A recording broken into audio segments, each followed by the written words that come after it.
We have one last surprise for you. Everyone feel free to take home your very own puppy. And that's exactly the kind of stuff you gotta assume you're probably gonna miss. Let me explain. Say you've got a wedding contract for 6 hours, like 3 to 9 p.m. In the timeline, you're scheduled to film all the things. Drone to the venue, first look, portraits, ceremony details, the ceremony, family photos, cocktail hour, the grand entrance, the first dance, toasts, parent dances, bouquet and garter toss, open dancing. It's a lot. It's a lot. We capture everything we can during the hours that we're booked. What else can you do? But is it enough to meet the client's expectations? How could we possibly know? We ask. This is why we always give clients a 20-minute warning. That means 20 minutes before you're scheduled to be cut, you should be chatting with the couple. Go up to them with a smile and discuss clearly exactly what has and hasn't been captured on their wedding day. Something like, hey guys, sorry to interrupt, but I'm due to be cut in about 20 minutes, so I just wanted to check in. We got great footage from the day. The ceremony, the toast, your first dance was amazing. But remember how the ceremony ran a little late? Well, that cut into portrait time, so I don't have as many shots of just the two of you as I would normally like. I know the photographer is going to take you out for some night shots here pretty soon, and I'd love to get some of that for your video. Also, I know you've got the bouquet toss coming up, and we haven't filmed the cake cut yet either. Are those things that you want to see in your video? If so, you're going to have to add a little more time. Then just be quiet and let them make the decision. We've always got to get verbal confirmation from the couple in order to stay later.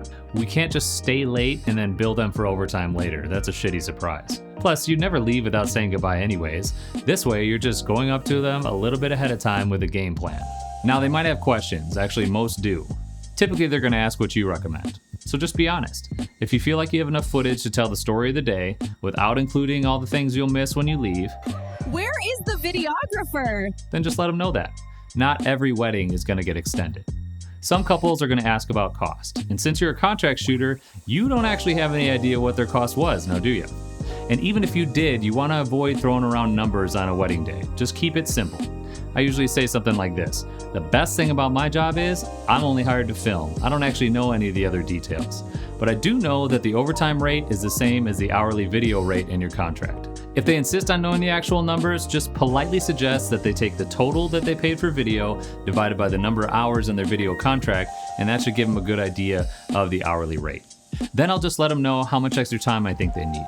The minimum is 30 minutes, so that's a good starting point. But I don't always start there, especially if I don't think that's going to be enough time. I only want to have this conversation once. Any more than that, and it starts to feel kind of icky. Basically, we just always want to leave on a good note. By syncing up with the couple before you leave, they'll get excited about the video, and they'll be thankful that you gave them a heads up instead of just sneaking out the back like a scumbag. Also, the 20-minute warning is a great time for the couple to remember to give you that gratuity that they had set aside. So there's that.